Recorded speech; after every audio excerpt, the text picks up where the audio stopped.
د رسول الله صلی الله علیه وسلم طریقه د الله تبارک وتعالی د راضی کولو د الله جل جلاله په عبادت کې څه سیدنا ابي عبد الله حذیفه ابن یمان رضی الله عنهما فرمایلی دي صليت مع النبي صلى الله عليه وسلم ذات ليلة يوشفى نبي كريم صلى الله عليه وسلم نپلی عبادات تر سره کوله ما هم د نبی کریم صلی الله علیه وسلم سره دغه لمونځ وکړي. نبی کریم صلی الله علیه وسلم چې کوم لمونځ کوي دا نفل لمونځ دی او دغه صحابي مبارک د رسول الله صلی الله علیه وسلم سره د لمونځ په جماعت باندې کړي. فافتح البقره رسول الله صلی الله علیه وسلم د خپل مانځه په دوران کې سورة بقره شروع کړه. سورة بقره دغه د الف لام میم چې د قرآن عظیم شان در فاتحه وروسته اول سورت دی. دې سورت د دې نوم دی سورة بقره. رسول الله صلی الله علیه وسلم سورة بقره شروع کړې ده. دی وایي فقلت يركع عند المئة وازما دا ګمان سو چې رسول الله صلی الله علیه وسلم به د سلو آیاتو په پر کېدلو باندې رکوع کوي او دا رکعت به ختم کی. خو رسول الله صلی الله علیه وسلم دا رقم نه وکړه چې سل آیات یو المختب شي ولاړی. ثم مضى فقلت يصلي بها في ركعة وما دا وویل چې کېدلی سي رسول الله صلی الله علیه وسلم سورة بقره په د یوه رکعت کې ووایي نو بیا به رکوع ته ولاړ سي. که تاسو ته معلومه وي سورة بقره د قرآن عظیم شان لوی سورت دی. اوله پاره یې ټوله نیولې ده، دویمه پاره یې ټوله نیولې ده او د درېیمې پارې یو څه حصه یې نیولې ده. خو رسول الله صلی الله علیه وسلم دا ټوله سورت په یوه رکعت کې وویل او بیا در دې وروسته رسول الله صلی الله علیه وسلم چې کله دا وویلي نو دی وایي فقلت يركع بها زما دا ګمان و چې رسول الله صلی الله علیه وسلم بنو د سورة بقره په خلاصېدلو باندې رکوع وکړي یعنی دا رکعت باندې نور تلاوت بکې بس کړي. خو رسول الله صلی الله علیه وسلم دا رقم نه وکړ. ثم افتتح النساء رسول الله صلی الله علیه وسلم سورة نساء شروع کړه. دا بیا در سورة بقره وروسته دریم سورت فقرأ نبی کریم صلی الله علیه وسلم سورة نساء مکمل خلاص کړه. ثم افتتح آل عمران بیا نبی کریم صلی الله علیه وسلم د دې سورت د ختمېدلو وروسته سورة آل عمران شروع کړي. دا نو څلورم سورت دی د قرآن عظیم شان د دغه موجوده ترتیب.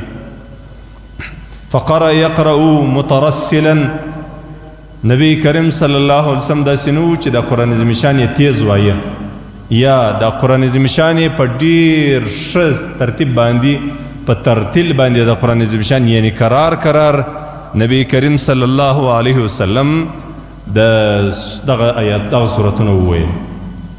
اذا مر بآیة فیها تسبیح سبح نبی کریم صلی الله علیه وسلم چې به کله پر داسې سورت باندې تیرېدی چې په هغه صورت کې به د الله جل جلاله پاکي بیان سوې وه رسول الله صلی الله علیه وسلم به د تلاوت سره پر هغه ځای باندې بیا تسبیحات وویل سبحان الله به وویل.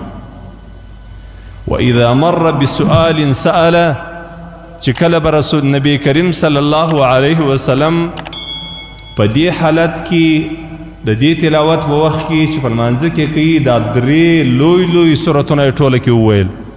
خو چې کله به په د آیاتو کې داسې آیاتونه راغلل چې په هغې کې به دعا وه نو نبی کریم صلی الله علیه وسلم په هغه وخت کې بیا دعاوې کولې.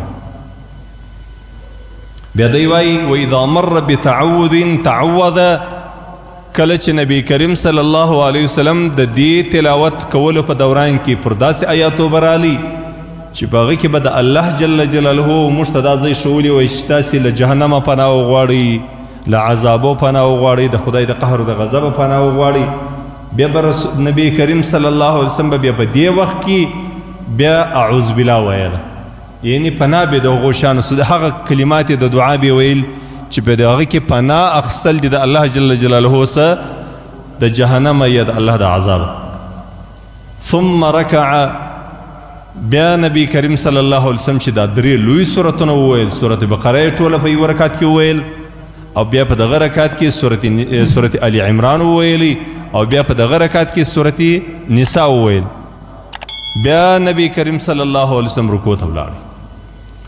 فجعل یقول سبحان ربی العظیم، نبی کریم صلی الله علیه وسلم دا توري ویل سبحان ربی العظیم.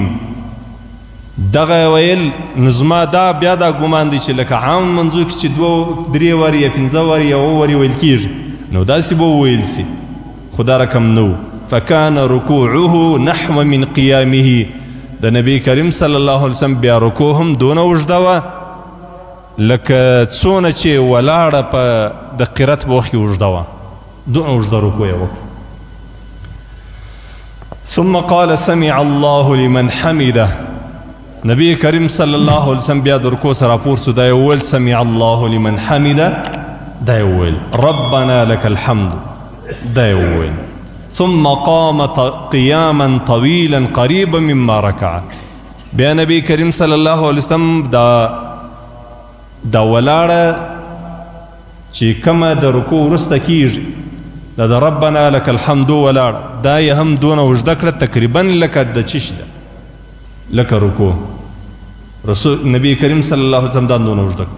ثم سجد، بیا نبی کریم صلی الله علیه وسلم سجده وکړل. فقال سبحان ربي الأعلى، سبحان ربي الأعلى، دا یې ویل. فکان سجوده قریبا من قیامه، نبی کریم صلی الله علیه وسلم په دونه زیاته اوږده سجده ادا کړل چې د نبی کریم صلی الله علیه وسلم دا سجده نږدې وه هغې ولاړې ته چې په ولاړې کې موږ څونه تلاوت اوسو. دا د نبی کریم صلی الله علیه وسلم د لمانځه طریقه ده. دا یې نفلي لمونځ دی چې نبی کریم صلی الله علیه وسلم تقریبا 100 پارې د قرآن عظیم شان په یو رکعت کې وویل. زما ورونو، حدیث شریف دغه حدیث شریف روایت مسلم کړی دی، البته په هغه روایت کې د بخاری او د مسلم چې دواړو د دې روایت کړی دی، په هغې کې دا رقم راځي صلیت مع النبي صلی الله علیه وسلم، ما د نبی کریم صلی الله علیه وسلم سره لمونځ وکړي. صلیت مع النبي صلی الله علیه وسلم لیلة، یوه شپه مې د نبی کریم صلی الله علیه وسلم سره لمونځ وکړي، نفلي لمونځ دی. فاطال القیامه، نبی کریم صلی الله علیه وسلم ډېره اوږده ولاړه وکړه. حتی هممت بامر سوء، دی وایي ما یو بده اراده وکړل، د لمانځه په دوران کې مې اراده خرابه سوله. قیل وما هممت به، تا څه اراده وکړې؟ چا پوښتنه ځینې وکړه نو څه اراده دې وکړه؟ حضرت حذیفه ابن یمان ته وایي چې تا کومه اراده وکړله، کومه بده اراده وه چې تا وکړه؟ دی وایي قال هممت ان اجلس وادعه، ما دا اراده وکړل چې نبی کریم صلی الله علیه وسلم پرېږدم او زه ځینې کښېنم. ځکه نبی کریم صلی الله علیه وسلم چې په یوه رکعت کې سورت بقره ټوله وویل، سورت آل عمران یې ګرده وویلي او سورت نساء یې مکمله وویل، نو دا دونه ډېر تلاوت ما نسو برداشتولی. بار بار مې دا نیت وکړي چې زه کښېنم، بس خو نفلي لمونځ دی، راباندې فرض خو نه دی. نبی کریم صلی الله علیه وسلم ته الله جل جلاله جل شان ورکړی دی، د الله جل جلاله پر دا رقم عبادت کولی ما نس کولی، دا اراده مې وکړه، خو بیا مې د لمونځ سره پر کړی، پرېښی یې نه دی. د دغه حدیث شریف په ویلو کې مقصد څه شی دی؟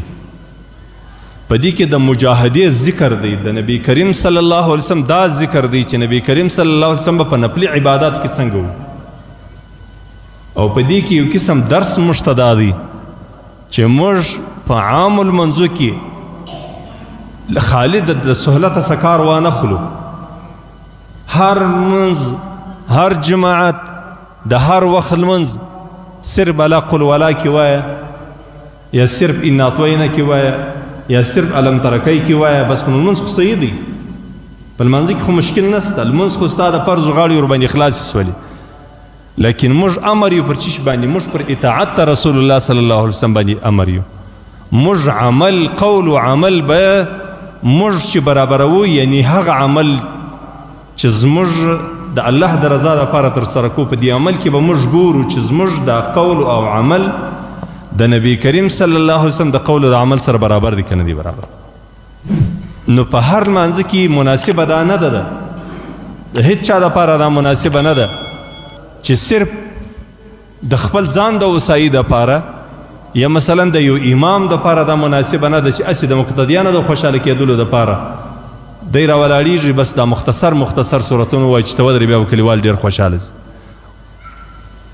بیا به مقتدیان په دې خوشحاله سي یا باجان صاحبان په دې ډېر خوشحاله سي، د کوچنی صورت یې ووایي. نه، موږ به څه کوو؟ موږ به اقتدا په رسول الله صلی الله علیه وسلم پسې کوو. ګورئ رسول الله صلی الله علیه وسلم په خپله 3 کاله زندګي یې تېره کړې. نو سړی د 15 کالو یا د 55 د 15 کالو سي نو خو مشر دی، د ډېر عمر دی، خو رسول الله صلی الله علیه وسلم په دغه عمر باندې هم دی نه دی کړي چې اوس به نو بالا نور د آینده دپاره خپل منځونه په انا اعطینا په سورة کوثر او په سورة اخلاص باندې کوم. نبی کریم صلی الله علیه وسلم دا لوی صورتونه په لمانځه کې ویلي دي، په فرضلین لمانځه کې ویلي دي. البته د دې دا معنا نه ده چې مثلا یو سړی دی تکړه دی بس هغه به نو لس رکوع شل رکوع به بل سړی وایي. مناسب کله ناکله داسې سوي دي رسول الله صلی الله علیه وسلم د سهار په لمانځه کې سورة فلق سورة ناس ویلي، خو دا دی نه و چې همیشه وه بس، نه به موږ خپل عادت دی جوړو، نه به مثلا د یو د امام دپاره دا مناسبه ده چې دی د کلیوالو عادت دا ور جوړ کړي چې بس زه به نو تاسو ته مختصر تلاوت وکړم، ډېر ژر به م فارغه کوم. دا هسې د الله له دینه منډه وهل او هسې مقتدیان په دې باندې مخته کول چې بس زه به خالي کلولاوي درته وایم تاسې به خوشحاله ساتم، دا د الله د رسول صلی الله علیه وسلم طریقه نه. موږ سیرت و صورت خپل ژوند به د رسول الله صلی الله علیه وسلم د سیرت سره برابرو، د هغه د سنتو سره به برابرو، د هغه د اعمالو سره به برابرو. نو کله په لمانځه کې ډېر تلاوت سوی، یو لمونځ دی مثلا د جمعې لمونځ دی، یو ورځ د جمعې په لمانځه کې ډېر زیات تلاوت سوی، په بله جمعه کې بیا لږ کم سوی. اوس رسول الله صلی الله علیه وسلم اکثره عادت دا و چې د جمعې په لمانځه کې به سورة اعلی او سورة غاشیه ویل، په اول رکعت کې به سورة اعلی ویل، په دویم رکعت کې به سورة غاشیه ویل. سره له دې چې که چیرې سړی په بل لمانځه کې دا 2 سورته ووایي، زموږ د امام ابو حنیفه رحمت الله تعالی علیه د مذهب مطابق دا لمونځ د کراهته نسخه دی، د عمل مکروه دی، سړی به دا رقم نه کوي چې په یوه رکعت کې سورة اعلی ووایه، مثلا ته فرض کړو زده د ماپښین په لمانځه کې یا د ماښام په لمانځه کې په اول رکعت کې سورة اعلی ووایم، په دویم کې سورة غاشیه ووایم. دا ولې د جمعې په لمانځه کې خو دا عمل منسوسي دی. په عام اوقاتو کې زموږ د فقهای کرامو قول دا دی چې د دویم رکعت قرت به دي در اول رکعت در 3 آیاتو زیات، یعنی 3 آیاته که درکه اوږد و د دویم رکعت پروا نه لري، در 3 آیاتو زیات به نه اوږده یې. دویم رکعت قرت کې دي در اول رکعت قرت اوږد و نو وایي لمونځ دې مکروه سو. دا کراهت دی دا ځای دی چې د دویم رکعت تلاوت به دي نسبتا و اول رکعت ته بس یا برابر وي یا که ډېر زیات وي نو 3 آیاته به وي، در 3 آیاته به نه زیاته وي. لیکن دا هغه 2 سورته وسته په نورو لمانځو کې ووایه، تا ته دستي یو څوک وایي چې دا لمونځ دې مکروه کړي، لیکن دا 2 سورته بیا که د جمعې په لمانځه کې ووایه بیا نه دی مکروه، ځکه دا عمل د رسول الله صلی الله علیه وسلم دی، هغه په هغه ځای کې چې رسول الله صلی الله علیه وسلم دی نه یې کړي. نو الله جل جلاله دې موږ او تاسو ته دا دین اسانه کړي، الله دې عمل کول ورته اسانه کړي، الله جل جلاله دې د نبی کریم صلی الله علیه وسلم پر طریقه باندې لمونځ را نصیب خلک خو نه خوشحاله کېږي.